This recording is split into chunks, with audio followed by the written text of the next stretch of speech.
रुको तुम्हें दो सिमिलर बीट्स दिखाता हूँ। Mr. Malia is out of the country. Liquor Baron Vijay Malia. अब देखे ना, दूसरी जगह पे भी इसी तरह की काफी सिमिलर बीट यूज हुई है। The double price. There's again a stick. देखो इस ट्रेलर का सबसे आइकॉनिक पार्ट ये था।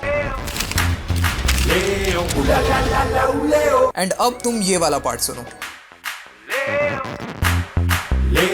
भाई पूरे इंटरनेट पे ना ये ऐसा ब्रेकडाउन वीडियो है जहां पे तुम्हें पता चलेगा कि राज शमानी की एडिटिंग टीम ने क्या क्या मिस्टेक्स करी है। तो ये ट्रेलर में जब ये वाला इंट्रो बना है तो ये काफी सारे लेयरिंग के थ्रू बना है, मतलब मल्टीपल साउंड इफेक्ट्स को एक साथ स्टैक किया है, जिसकी वजह से तुम्हें इतना ज्यादा इमर्सिव एक्सपीरियंस मिला। भाई इस ब्रेकडाउन से तुमको सीखो ना सीखो, लेकिन चीजों को बारीकियों से ऑब्जर्व कैसे करते हैं वो तुम जरूर सीख जाओगे।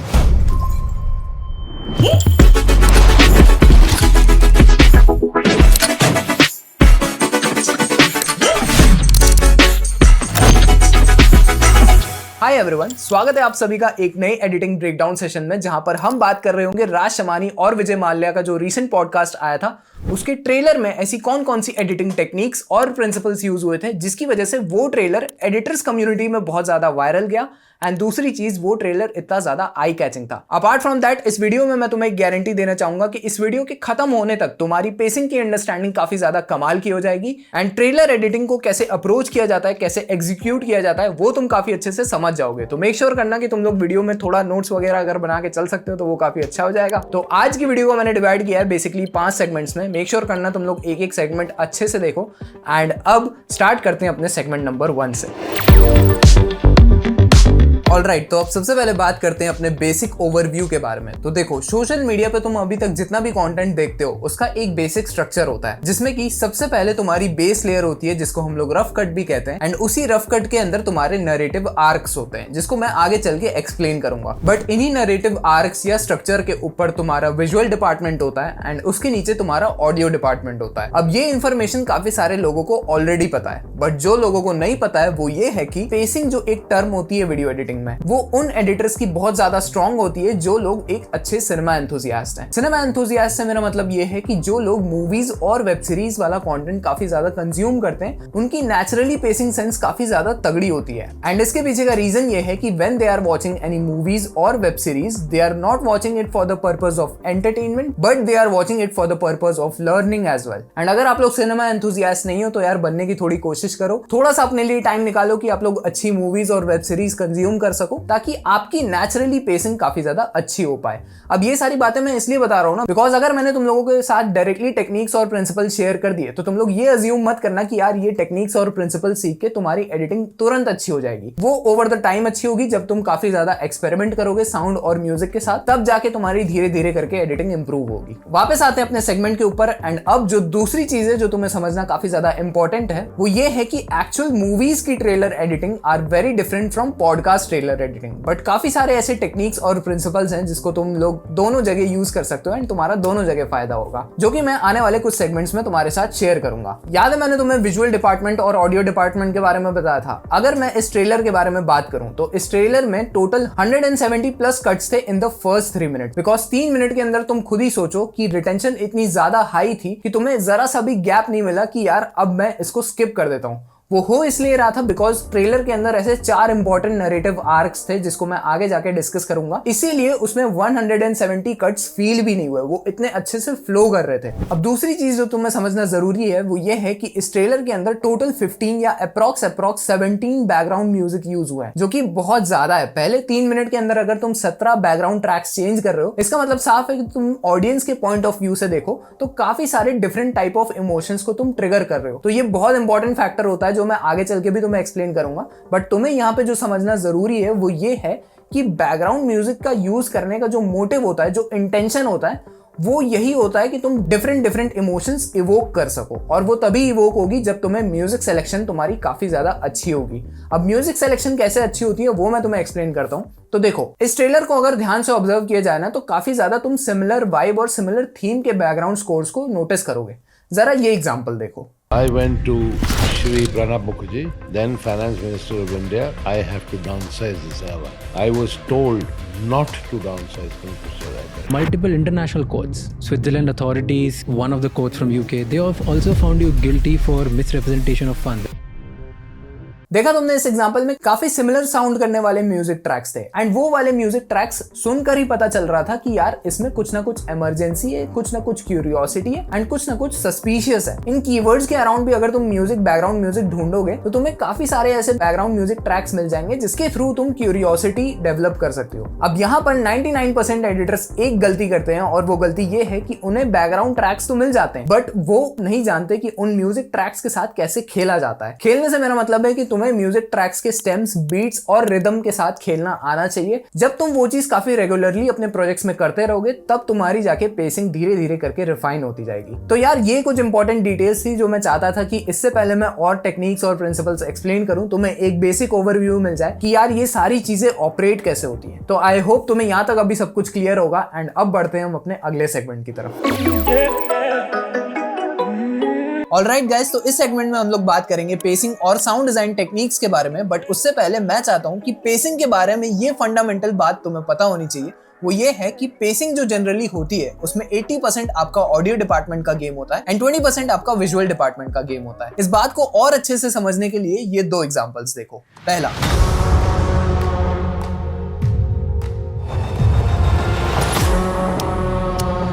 एंड अब ये दूसरा एग्जांपल देखो।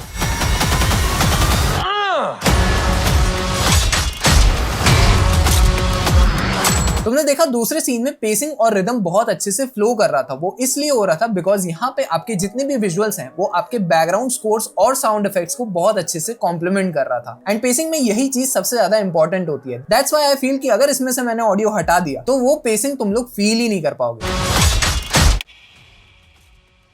देखा, दैट्स व्हाई आई फील कि पेसिंग में आपका 80% गेम होता है आपका ऑडियो डिपार्टमेंट का एंड 20% गेम होता है आपके विजुअल डिपार्टमेंट का। Alright guys, now before I move forward and reveal all the sound design and pacing techniques with you guys, एक छोटा सा डिस्क्लेमर ये है, please make sure to watch segment number 2, segment 3 and segment number 4 without skipping it. अगर तुमने इन segments को skip कर दिया तो तुमसे जो मैंने स्टार्टिंग में प्रॉमिस किया है कि तुम्हारी पेसिंग की अंडरस्टैंडिंग बहुत कमाल की हो जाएगी, वो नहीं हो पाएगी बिकॉज इन तीनों ही सेगमेंट्स में मैंने सबसे ज्यादा वैल्यू शेयर की। तो मेक श्योर करना कि तुम लोग इनको स्किप ना करो। ओके जी, सो ये जितनी भी साउंड डिजाइन और पेसिंग टेक्निक्स मैं तुम्हारे साथ शेयर करने वाला हूं उसमें मेजरली हम लोग 3 चीजें समझेंगे। पहला, व्हाट्स द टेक्निक, दूसरा, how effectively you can use these techniques and तीसरा, what kind of impact you can create by using these techniques. एक एक करके स्टार्ट करते हैं।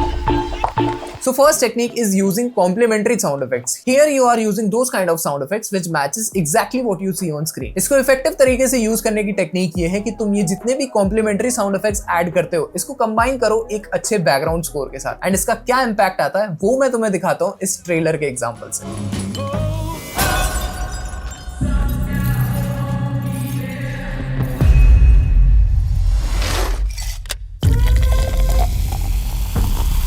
देखा, तुमने नोटिस किया होगा कि कैसे कांच टूटने की आवाज, बर्फ डालने की आवाज एंड ये सोडा की भी आवाज आ रही थी एंड इसी का स्पाइस और ज्यादा 10x करने के लिए एक बहुत ही तगड़ा बैकग्राउंड स्कोर अटैच कर रखा था। अब राज शमानी के पॉडकास्ट का ये एग्जांपल देखो। You took out 35 million euros. तो बेसिकली इस टेक्निक से तुम इमर्जन और रियलिज्म का कॉन्सेप्ट एस्टैब्लिश करते हो अपने ट्रेलर्स में एंड इसका मतलब ये होता है कि विजुअल डिपार्टमेंट में तुम जितनी भी चीजें स्क्रीन पे देखते हो, ऑडियो डिपार्टमेंट में वही सेम चीजें तुम मिरर कर रहे होते हो, जिसकी वजह से वो मोमेंट ऑडियंस को सबकॉन्शियसली फील होता है। Use echo highlight. Basically, this is a very simple yet very effective sound design technique. Basically, sound design technique में तुम कुछ dialogues पर reverb effect add करते हो, जिसकी वजह से तुम emotional impact introduce करते हो। जरा दंगल मूवी के ट्रेलर का ये एग्जांपल देखो। गोल्ड जीती तो मिसाल बन जाएगी। एंड अब राज शमानी के पॉडकास्ट का ये एग्जांपल देखो। I made 4 settlement offers to the banks, which they refused to accept. Now a very great and effective way to use this technique is that जब भी तुम रिवर्ब इफेक्ट किसी सर्टेन डायलॉग पे add कर रहे हो, make sure करो कि उस डायलॉग के बाद तुम एटलीस्ट 5 से 6 फ्रेम्स का गैप रखो एंड इसका इम्पैक्ट जो क्रिएट होता है वो ये है कि कुछ सर्टेन स्टेटमेंट्स की साइकोलॉजिकल डेप्थ बहुत ज्यादा इंक्रीज हो जाती है। अब तीसरी टेक्निक है using post beat cut. Now this is a pacing technique and यहाँ पर तुम म्यूजिक के सर्टेन बीट्स पे डायरेक्टली कट ऐड नहीं करते। इनफैक्ट इस टेक्निक के केस में बीट पहले आती है एंड कट 1 या 2 फ्रेम बाद में आता है। दृश्यम 2 मूवी के ट्रेलर का ये एग्जांपल देखो। लेकिन मिलता क्या है? कुछ नहीं। और अब राज शमानी के पॉडकास्ट के ट्रेलर का ये एग्जांपल देखो। Istamalia is out of the country. अब इसको इफेक्टिवली यूज करने का तरीका यही है कि जब भी तुम्हें म्यूजिक में कोई अपनी मनपसंद बीट दिखे एंड तुम्हें उस पर कट लगाने का मन करे तो मेक श्योर करो कि तुम 1 या 2 फ्रेम बाद कट लगाओ। अब उससे क्या इंपैक्ट पड़ता है वो तुम्हें बताता हूँ। सबसे पहला इंपैक्ट है हाइटेंड सिंग। इसका मतलब ये है कि तुम्हारी एडिट काफी ज्यादा इंपैक्टफुल और रिदमिकली काफी ज्यादा टाइट लगती है। Second impact is increase energy. यहाँ पे क्या होता है कि तुम ऑडियंस के दिमाग को ट्रिक करते हो बेसिकली कि आने वाले जितने भी विजुअल इंपैक्ट्स हैं those will land with a definite punch. अब चौथी टेक्निक है riser to drop. Now again this is very simple sound design technique. Basically इधर तुम क्या करते हो कि राइजर्स और बेस ड्रॉप्स को कंबाइन करते हो जिससे एक माउंटेन लाइक स्ट्रक्चर बनता है एंड इस टेक्निक से तुम छोटे छोटे पैकेट्स फॉर्म करते हो जिसको कहते हैं टेंशन प्लस रिलीज। एक bonus tip, you can also experiment with their speeds जिससे तुम्हें डिफरेंट वेरिएशंस मिलेंगे।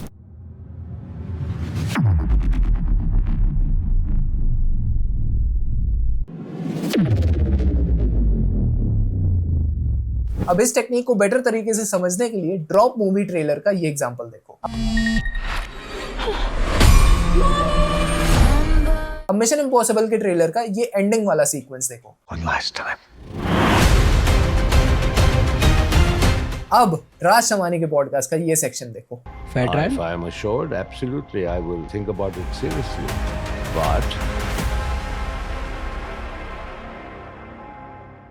अब इसका इंपैक्ट मैंने तुम्हें स्टार्टिंग में ही समझाया था कि तुम ऐसे छोटे छोटे पैकेट्स फॉर्म करते हो जिसको कहते हैं टेंशन प्लस रिलीज एंड इसी टेक्निक के एक्सटेंशन से 2 नई टेक्निक्स भी फॉर्म होती है जिसको कहते हैं buildup tease pay off and buildup tease new narrative. अब ये है हमारी नेक्स्ट टेक्निक्स।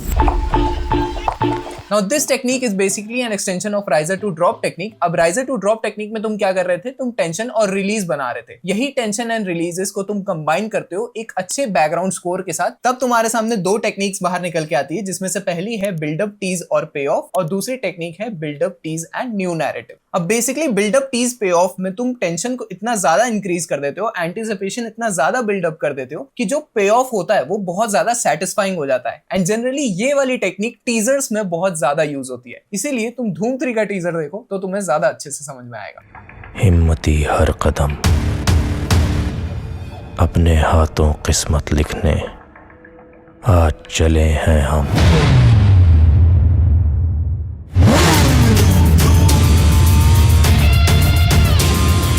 टीजर में तुमने एक चीज नोटिस की होगी कि एंटिसिपेशन बिल्ड हो रही थी एंड पे ऑफ बहुत ही ज्यादा सेटिस्फाइंग था, तो इसको कहते हैं बिल्डअप टीज और पे ऑफ। अब बिल्डअप टीज न्यू नैरेटिव में तुम एंटिसिपेशन तो बिल्ड करते हो, you are keeping the attention and curiosity locked, but you are not giving the expected pay off. जरा ये एग्जांपल देखो।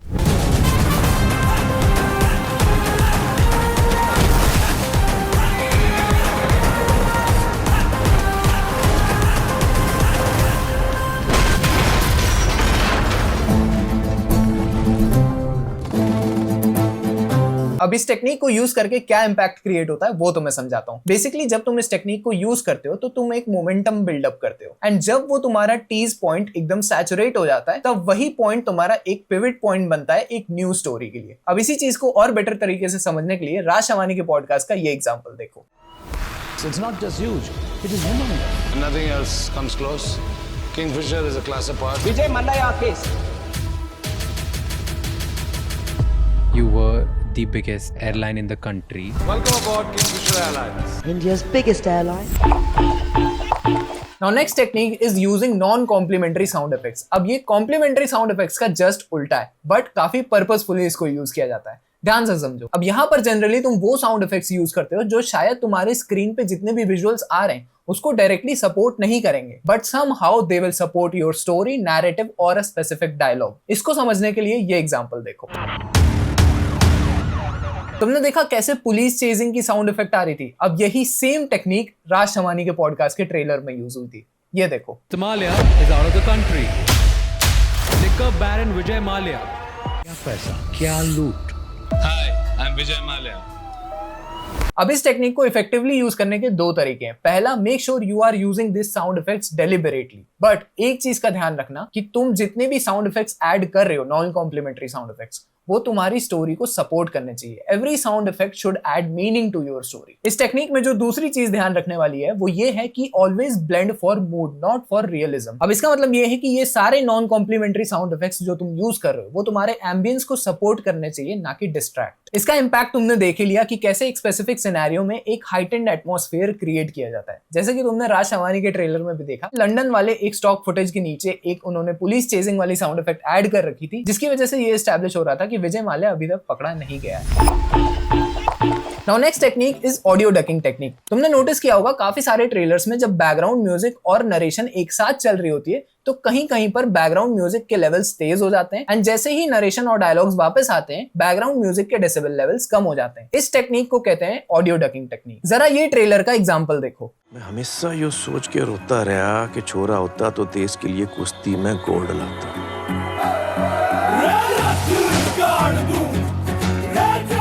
यो बात मेरी समझ में ना आई कि गोल्ड तो गोल्ड होता है। अब राज शमानी के पॉडकास्ट में ऑडियो डकिंग कहाँ यूज हुई है वो देखो। Or misrepresentation of funds.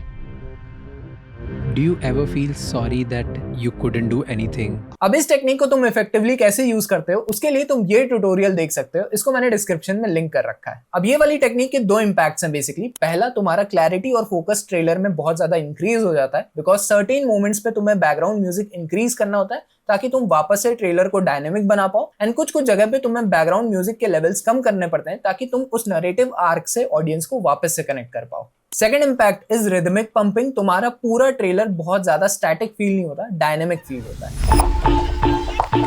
Now next technique is using audio lags and audio leads। अब ये जनरली अगर तुमने वीडियो एडिटिंग में बेसिक एल कट और जे कट समझे तो तुम्हें ऑडियो लीड्स और ऑडियो लैग्स बहुत आसानी से समझ में आ जाएगा। Basically in audio lead, audio from the next scene starts before the visual appear, so it's a J cut and audio lag is basically an L cut where your audio still continues even when the visual is completed. अब ये चीज राज शमानी के trailer में कहाँ use हुई थी वो तुम देखो। I apologize publicly to everyone for the failure of Kingfisher Airlines. अब इस टेक्निक से क्या इंपैक्ट क्रिएट होता है वो तुम्हें समझा देता हूँ। ऑडियो लीड में बेसिकली तुम सस्पेंस बिल्ड करते हो एंड तुम्हारी ऑडियंस को एक किक और एक स्पाइक मिलता है before the visuals are changed, because यहाँ पे विजुअल्स चेंज होने से पहले ही तुम्हारे उस साउंड इफेक्ट या म्यूजिक की बीट से तुम्हारी ऑडियंस को वो इमोशनल किक मिल जाता है। अब सिंस ऑडियो लैग मेंटेन करता है एक इमोशनल कंटिन्यूटी आपके ट्रेलर में and that's why it enhances the immersion and connection between your audience. Now next technique is using clock motifs. Generally it's a sound design technique and जब तुम clock motifs को बहुत ज्यादा use करते हो तब तुम एक anticipation build करते हो अपने ट्रेलर में। जरा ये एग्जांपल देखो। Everything okay? I'll be right back. 911, what's your emergency? Hi, my son is being held. And अब राज शमानी के ट्रेलर में क्लॉक मोटिव कहाँ पर यूज हुआ है वो तुम देखो। How do you make money now? Do you feel restricted now? What's your biggest fear now? Are you prepared for the world? अब ये वाली टेक्निक का इम्पैक्ट बहुत ही ज्यादा कमाल का होता है सिंस तुम अपने ऑडियंस के दिमाग में टाइम प्रेशर टेंशन वाला फैक्टर एस्टैब्लिश कर देते हो which activates the urgency and psychological countdown effect in the viewers mindset. Alright guys, so these were the 10 sound design and pacing techniques. मैं चाहता था कि ये सारी टेक्निक्स तुम लोगों को पता चल जाए एंड तुम आने वाले अपने ट्रेलर प्रोजेक्ट्स में इनको यूज करो, ठीक है। एंड अब आई फील कि तुम्हें पेसिंग की अंडरस्टैंडिंग बहुत अच्छे से हो गई होगी। तुम लोग जितना एक्सपेरिमेंट करोगे ना पेसिंग के अराउंड उतनी तुम्हारी पेसिंग रिफाइन होती जाएगी। एंड अब हम लोग बढ़ते हैं अपने अगले सेगमेंट की तरफ।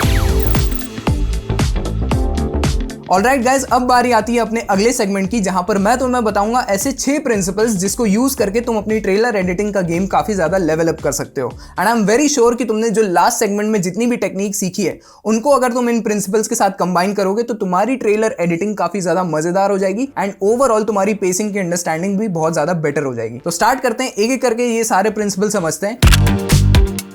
Alright, so first principle is learn how to introduce the curiosity gaps। अब ये तुम्हें नाम से ही वैसे समझ में आ रहा होगा बट स्टिल एक बार एग्जांपल देखो तब तुम्हें और बेटर समझ में आ पाएगा। Why are you doing this after 9 years? चोर पैसा लूट के भाग गया।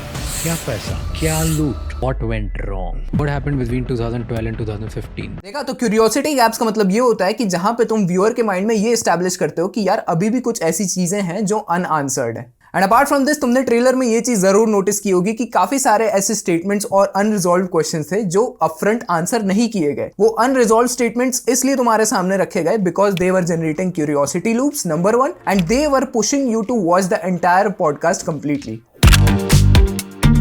तो अब second principle is learn how to introduce pressure and stakes inside the trailer. अब ये चीज कैसे करते हैं वो तुम जरा एक एग्जांपल से देखो। 3rd March 2016, case needs to be heard or needs to be represented in front of Supreme Court. 2nd March, you left the country.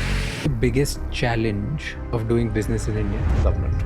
It's in the Indian DNA. I made 4 settlement offers to the banks, which they refused to accept. अब pressure and stakes का मतलब ये होता है that you are building an important sense in the audience perspective that something is very important inside the trailer. Now this principles triggers urgency and importance, जिसकी वजह से तुम्हें ये फील होता है कि यहाँ पे ना अब नॉर्मल कॉन्वर्सेशन नहीं चल रही, यहाँ पे कुछ इंपॉर्टेंट इन्फॉर्मेशन रिवील होने वाली है. मतलब ये जितने भी कट्स जिस हिसाब से अरेंज किए गए हैं, उन कट्स को देख के तुम ये आइडिया जरूर लगा सकते हो कि प्रेशर और स्टेक्स इतना बढ़िया तरीके से ड्रामेटिकली यहाँ पे प्लेस किया गया है, बिकॉज हर एक सेगमेंट में तुम देख सकते हो रेप्यूटेशन इन्वॉल्व है, जस्टिस इन्वॉल्व है एंड लेगेसी इन्वॉल्व है. तो ये सारे ही फैक्टर्स काफी ज्यादा हाई प्रेशर और स्टेक्स की कैटेगरी में आते हैं and that's how you introduce high pressure and stakes inside the trailer. बढ़ते हैं अपने अगले प्रिंसिपल की तरफ, पैटर्न डिस्ट्रप्शन. अब ये वाला प्रिंसिपल भी काफी ज्यादा सेल्फ एक्सप्लेनेटरी है, लेकिन यहाँ पे तुम जो चीज समझ सकते हो वो ये है कि एक्सपेक्टेड फ्लो को जब तुम तोड़ते हो उसको कहते हैं पैटर्न डिस्ट्रप्शन. यहाँ पे तुम जरा ये वाला एग्जांपल देखो. चोर पैसा लूट के भाग गया. क्या पैसा, क्या लूट? Hi, I'm Vijay Mallya. देखा, एक तो यहाँ पे फ्लो ब्रेक हुआ. What went wrong? So I went to Shri Pranab Mukherjee. Then यहाँ पे भी फ्लो ब्रेक हुआ. control of the government of Karnataka. Court said no. Multiple international courts, Switzerland authorities. And यहाँ पे भी फ्लो ब्रेक हुआ. तो मतलब जब मैंने तुम्हें बताया था ना कि यहाँ पे 15 से ऊपर बैकग्राउंड स्कोर्स यूज हुए हैं, इसका मतलब साफ है कि ट्रेलर में बहुत जगह पैटर्न डिस्ट्रप्शन हुआ है, जिसकी वजह से तुम आने वाला सेगमेंट प्रिडिक्ट ही नहीं कर सकते. जहां पे तुम हुक इंट्रोड्यूस करते हो, फिर थोड़ा सा टीज करते हो, फिर कट करते हो, फिर पूरे सेगमेंट को स्लो कर देते हो, देन अगेन फास्ट कर देते हो. ये सारी चीजें कर करके तुम ऑडियंस को काफी ज्यादा हुक्ड रखते हो अपने पूरे इंट्रो में एंड तुम्हारा दिमाग ये प्रिडिक्ट नहीं कर पाता कि आने वाले सेक्शन में क्या होने वाला है. That's how you introduce the principle of pattern disruption inside your trailer editing.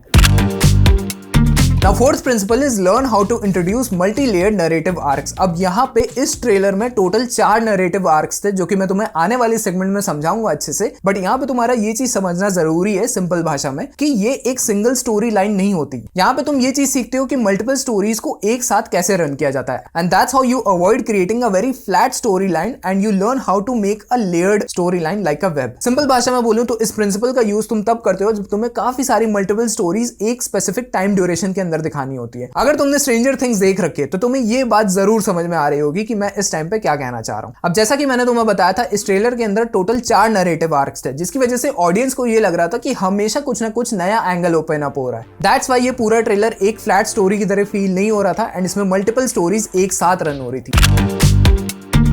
Now next principle is tonal contrast and this generally means you are switching between different emotions within the same trailer. अब यहाँ पे अगर मैं तुम्हें example दूं तो अगर तुम पॉडकास्ट के ट्रेलर को ध्यान से ऑब्जर्व करोगे तो तुम्हें देखने को मिलेगा कि यहाँ पे सीरियस टोन थी. People give you this kind of loan against collateral. और यहाँ पर एम्पैथेटिक टोन थी. But how did you manage that before? And यहाँ पर एक रिफ्लेक्टिव टोन है जहाँ पे तुम्हें ये देख के पता चल रहा है कि विजय माल्या को कुछ ना कुछ तो रिग्रेट है. I apologize publicly to everyone for the failure of Kingfisher Airlines. Story telling के कॉन्सेप्ट में ना ये इकलौता एक ऐसा प्रिंसिपल है जहाँ पे you are emotionally so invested that the trailer does not feel monotonous. Next principle is visual metaphors. ये भी काफी ज्यादा सेल्फ एक्सप्लेनेटरी है, लेकिन मैं तुम्हें फिर भी समझा देता हूँ. Here you are stacking visuals to symbolically represent the complex ideas. Simple भाषा में बताऊं कि अगर किसी चीज को तुम स्टोरी टेलिंग में बी रोल के थ्रू कन्वे नहीं कर पा रहे हो एंड तुम्हें इन्फॉर्मेशन नहीं मिल रही, तो तुम अपना दिमाग लगा के कैसे चीजों को नरेट कर सकते हो, उसी प्रिंसिपल को कहते हैं विजुअल मेटाफॉर्स. तो मैं एक और एग्जांपल दिखाता हूँ. Kingfisher Airlines has been struggling. Company in India had no money. अब इस कट में तुम देख सकते हो कि किंगफिशर एयरलाइंस के ऊपर एक ऐसा डाउन ग्राफ जाते हुए तुम्हें दिख रहा है. इसका मतलब यहाँ पे ये प्रिंसिपल काफी सही तरीके से वैलिड है. एक और एग्जांपल तुम्हें दिखाता हूँ. Would there ever be exchange under the table as well? अब ये जितने भी विजुअल मेटाफॉर्स तुम अपने एंड पे क्राफ्ट करते हो, चाहे वो तुम मोशन डिजाइन से करो, चाहे तुम उसमें काफी सारे विजुअल्स को स्टैक करके करो, चाहे तुम काफी सारे इफेक्ट्स को यूज करके बनाओ, बट ये जितने भी विजुअल मेटाफॉर्स तुम बनाते हो, इधर तुम ऑडियंस को वो पूरा नैरेटिव फील कराते हो without the need of long explanations. तो ये थे 6 इंपॉर्टेंट प्रिंसिपल्स जो कि मैं चाह रहा था कि यार ये भी मैं तुम्हें बताते हुए चलूं, बिकॉज जो इससे पहले वाले सेगमेंट में तुमने साउंड डिजाइन टेक्निक सीखी है, अगर तुमने उन टेक्निक्स को इन प्रिंसिपल्स के साथ कंबाइन कर दिया तो ऑब्वियस सी बात है, मैं लिख के दे सकता हूं कि तुम्हारी पेसिंग और तुम्हारा अंडरस्टैंडिंग कि यार ट्रेलर को कैसे एडिट किया जाता है, कैसे उसको अप्रोच किया जाता है, वो तुम्हारी चीज काफी ज्यादा रिफाइन हो जाएगी. तो अब बढ़ते हैं अपने अगले सेगमेंट की तरफ. ऑलराइट गाइज, अब हम लोग आ चुके हैं इस ब्रेकडाउन के उस सेक्शन में जहां पे तुम्हें सबसे ज्यादा मजा आने वाला है एंड सबसे ज्यादा तुम चीजें ऑब्जर्व करके चीजों को सीख रहे होगे. तो इस सेक्शन को स्किप मत करना। एंड अब मैं तुम्हें समझाऊंगा कि इस ट्रेलर में ऐसे कौन से 4 नैरेटिव आर्क्स थे जिसकी वजह से पूरी ट्रेलर में एंटिसिपेशन बिल्ड हो रखी थी and through out the trailer वो चीज काफी अच्छे से मेंटेन करके रखी गई थी। ऑलराइट, अब जंप करते हैं सीधे अपने टाइमलाइन के अंदर। एंड यहाँ पे तुम स्क्रीन पे देख सकते हो कि मैंने ये सारे 170 कट्स को अच्छे से कलर कोऑर्डिनेट कर लिया है। तो जो अपना फर्स्ट नैरेटिव आर्क है वो ब्लू कलर से, सेकंड नैरेटिव आर्क अपना पिंक कलर से, थर्ड नैरेटिव आर्क अपना ऑरेंज कलर से एंड फोर्थ नैरेटिव आर्क अपना टील कलर से। तो ये जो हमारा पहला नैरेटिव आर्क है ये है हमारा द इंट्रोडक्शन। ऑलराइट, अब इसको प्ले करते हैं, लेकिन प्ले करने से पहले जो चीजें तुम्हें नोटिस करनी है यहाँ फर्स्ट नैरेटिव आर्क में जो कि इंट्रोडक्शन है, यहाँ पे तुम देखो कैसे कैसे स्टेटमेंट्स पिक किए गए। ये ऐसे स्टेटमेंट्स पिक किए गए जिससे बहुत ज्यादा एंटिसिपेशन बिल्ड हो रही है एंड यहाँ पे तुम्हें सिर्फ सरफेस लेवल पे इंफॉर्मेशन दी जा रही है। देखना, Mr. Malia is out of the country. Liquor Baron Vijay Malia, who finds himself in a raging 9,000 crore loan default scam. Welcome on Figuring Out, sir. Why are you doing this after 9 years? चोर पैसा लूट के भाग गया। क्या पैसा, क्या लूट? Hi, I'm Vijay Malia. तो यहाँ पे जो पहला बेस ड्रॉप आता है, यहाँ पे तुमने काफी सारे ऐसे क्वेश्चंस देखे होंगे या काफी सारे ऐसे स्टेटमेंट्स देखे होंगे जिससे तुम्हें पता चल रहा है कि अरे अगर ये इंसान 9 साल बाद वापस लौट के आ रहा है तो इतने सारे क्वेश्चंस लोगों के दिमाग में ऑलरेडी थे। जो मतलब सबसे हाईलाइटिंग क्वेश्चंस थे ना, उनको सबसे पहले हुक में रखा गया। जैसे 9,000 करोड़ का loan default scam, why are you choosing to speak after 9 years, Vijay Mallya is out of country, चोर पैसा लूट के भाग गया, कौन सा पैसा कैसा लूट। इस तरह के ऐसे स्टेटमेंट्स इन्होंने हुक में ही यूज किए ताकि ऑडियंस का अटेंशन एकदम तुरंत से ये लोग ग्रैब कर ले। एंड यहाँ पे अगर तुम टाइम फ्रेम पे नोटिस करोगे ना तो तुम देख सकते हो अभी सिर्फ 36 सेकंड्स हुए हैं एंड 36 सेकंड्स के अंदर इतने सारे क्वेश्चंस और स्टेटमेंट्स एक साथ लाना ये बहुत अच्छा तरीका है कि आप ऑडियंस के दिमाग में इंट्रीगिंग फैक्टर कैसे जनरेट कर सकते हो। तो ये था अपना फर्स्ट नैरेटिव आर्क जहां पे तुमने ये समझा कि एक पूरे पॉडकास्ट के ट्रेलर में भी हुक था। मतलब the level of detailing is crazy. अब बढ़ते हैं सेकंड नैरेटिव आर्क के ऊपर जो कि था द किंगफिशर स्टोरी। ध्यान से देखो। You were the biggest airline in the country. Welcome aboard Kingfisher Airlines. What went wrong? You continue, banks will support you. That is how it all started. Do you ever feel sorry that you couldn't do anything? I apologize publicly to everyone for the failure of Kingfisher Airlines. तो जैसा कि तुमने ये pink वाले section में observe किया कि ये सेकंड नैरेटिव आर्क जो था अपना, उसमें पूरी की पूरी स्टोरी रिवॉल्व हो रही थी द किंगफिशर एयरलाइंस के ऊपर। Questions and statements like you were the biggest airline, what went wrong, that's how it all started, I apologise for the failure of Kingfisher airline. तो तुमने इस नैरेटिव आर्क में observe किया कि पूरी की पूरी स्टोरी रिवॉल्व हो रही थी द किंगफिशर एयरलाइंस के ऊपर। अब बढ़ते अपने थर्ड नैरेटिव आर्क के ऊपर which was the lavish lifestyle of Vijay Mallya and it's consequences। ध्यान से देखो। Here's what pissed people off. That in your private life you were enjoying. You had a grand birthday party, your 60th birthday party. Do you think you shouldn't have done that party? Why? Somebody mentioned that you took out 35 million euros and invested in buying properties in France. Rubbish.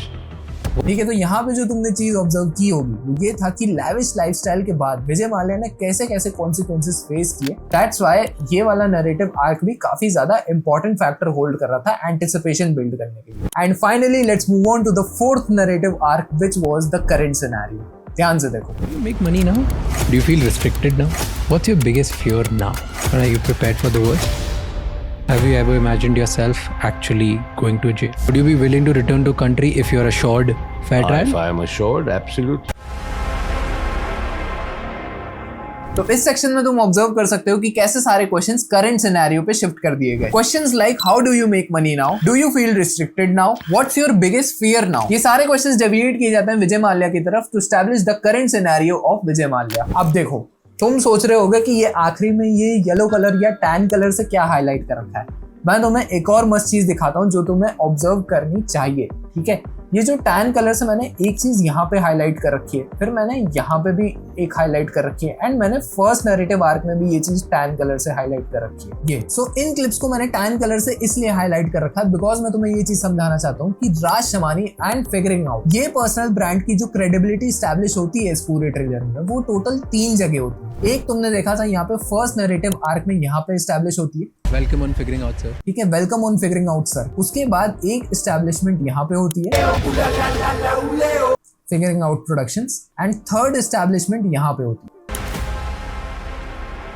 And it was a very strategic move by the editing team of Raj Shamani, because यहाँ से clear indication मिलता है कि Raj Shamani was the first one to invite such a high profile case on his podcast. अब बढ़ते हैं अपने इस ब्रेकडाउन के नेक्स्ट सेगमेंट की तरफ, जहां पे मैं तुम्हें एक्सप्लेन करूंगा कि इस पॉडकास्ट की ट्रेलर में ऐसी कौन कौन सी मिस्टेक्स थी जिसकी वजह से तुम इनको अवॉइड कर सकते हो एंड तुम एक अच्छे माइंडफुल एडिटर बन सकते हो। स्टार्ट करते हैं। ऑलराइट गाइज, अब हम लोग आ चुके हैं इस वीडियो के एकदम फाइनल सेगमेंट में, जहां पे आई will be talking about how you can become a very mindful editor. And mindful editor तुम तब बनोगे जब तुम इन मिस्टेक्स को अवॉइड करोगे, जो कि मैंने राज शमानी के पॉडकास्ट में ये चीज नोटिस की थी। अब सिंस ये वीडियो का आखिरी सेगमेंट है तो मैं तुम्हें काफी कंसाइज वे में बता देता हूँ ऐसी कौन सी 5 से 6 मिस्टेक्स थी जो मैंने देखी थी, और ये अगर इंप्रूव हो जाती तो यार ट्रेलर सच में 10 on 10 निकल के आता। अभी भी ये 9 on 10 है, अभी भी काफी ज्यादा massive respect to Raj Shamani editing team, because ये ट्रेलर मेरे को सच में इतना ज्यादा मजेदार लगा ना, दैट्स व्हाई आई थॉट कि यार इसको एक बार ही ब्रेक डाउन करते हैं। एंड जितने भी एडिटर्स कम्युनिटी में जितने भी एडिटर हैं उन सबको थोड़ी थोड़ी वैल्यू मिलनी चाहिए इस ब्रेक डाउन से। तो स्टार्ट करते हैं। पहली मिस्टेक जो मेरे को लगी थी वो ये थी टाइपोग्राफी। टाइपोग्राफी वाले पार्ट पे काफी सारे प्रो एडिटर्स एग्री करेंगे, क्योंकि टाइपोग्राफी सच में इंप्रूव की जा सकती थी, बिकॉज यहाँ पे पूरे पॉडकास्ट में मल्टीपल ऐसे फ्रेम्स थे जहां पे टाइपोग्राफी अच्छी नहीं थी। दूसरी चीज थी font pairing and visual contrast. मेरे को पूरे पॉडकास्ट में बहुत जगह ऐसा लगा कि यार फॉन्ट पेयरिंग काफी ज्यादा बेटर हो सकती थी। तुम खुद देखो, अगर इन 3-4 फ्रेम्स में जो तुम्हारी स्क्रीन के सामने आ रहे हैं इधर और अच्छी अगर फॉन्ट पेयरिंग यूज की जाती तो वो कितना बेटर लगता।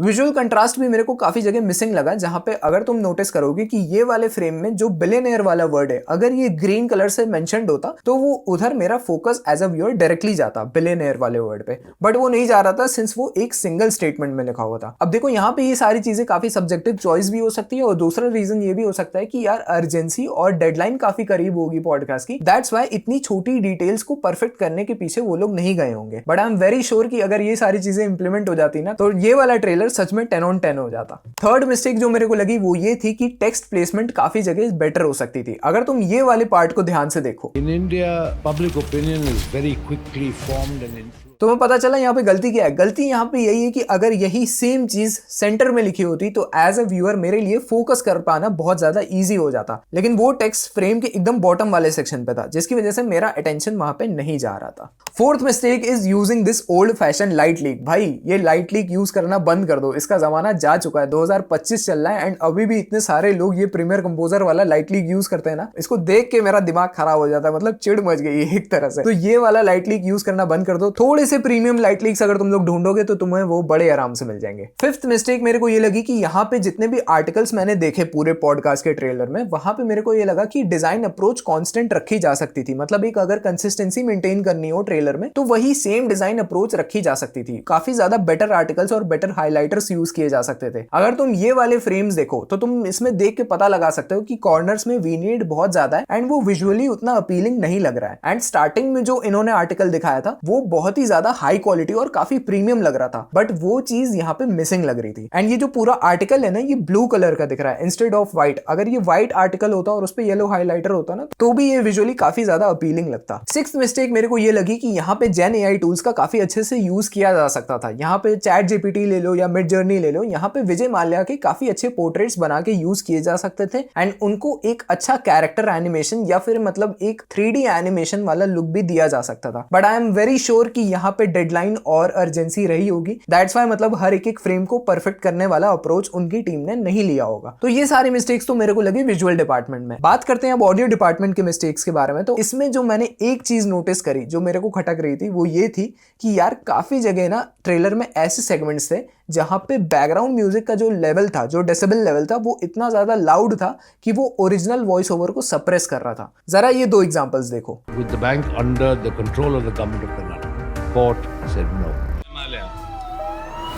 So it's not just huge, it is humongous. Nothing else. मतलब अभी भी मैं ये चीज डिनाई बिल्कुल नहीं करूंगा कि यहाँ पे ये इंट्रो ऑलरेडी काफी ज्यादा सॉलिड था। दैट्स व्हाई मैं ये पूरी ब्रेकडाउन वीडियो बना रहा हूँ। एंड यस दैट्स ऑल, ये थी सारी मिस्टेक्स जो मेरे को हाईलाइट करनी थी एंड यहाँ पे अपना 5th सेगमेंट भी खत्म हो जाता है। राइट गाइस, अब हम लोग आ चुके हैं इस वीडियो के एकदम एंड वाले सेगमेंट पे जहां पर मैं तुमसे 3-4 चीजें शेयर करूंगा। एंड फर्स्ट ऑफ ऑल, अगर तुमने ये वीडियो यहाँ एंड तक देखी है एंड अभी भी देख रहे हो तो कॉमेंट्स में लिख देना फायर इमोजी X5, जिससे कि मेरे को पता चल जाएगा फर्स्ट कि तुमने इस वीडियो की काफी अच्छे से रिस्पेक्ट की, एंड दूसरा कि तुमने इस वीडियो में 5 सेगमेंट्स बिना स्किप किए हुए देखें। इन केस अगर तुम्हें कुछ भी चीज समझ में नहीं आई है तो तुम लोग इस वीडियो को दोबारा से देख सकते हो। एंड आई होप मैंने जितना तुम्हें स्टार्टिंग में प्रॉमिस किया था उतना मैं डिलीवर कर पाया। एंड सिंस मैंने लिंक्डइन पे ये पोस्ट डाली थी तब भी काफी अच्छी रिक्वेस्ट आई थी मेरे को इस वीडियो के लिए, एंड जब द क्रिएटिव कल्ट पे मैंने ये रील पोस्ट की तब भी मेरे को काफी सारे लोगों ने कहा कि इसका कंप्लीट ब्रेकडाउन चाहिए। सो आई थॉट एक वेल स्ट्रक्चर्ड वीडियो बनाते हैं जिससे एडिटर्स को काफी ज्यादा वैल्यू मिले। And in case if you want to learn more such editing techniques and principles like these, then I would really suggest you to join the wait list in the description, because आने वाले 3-4 महीनों में I will be launching something really big जिसके बारे में मैं ज्यादा अभी रिवील नहीं कर सकता। सो मेक श्योर तुम लोग वेट लिस्ट को ज्वाइन कर लो। एंड तब तक के लिए keep creating, keep editing, and I will see you guys in the next one. Bye.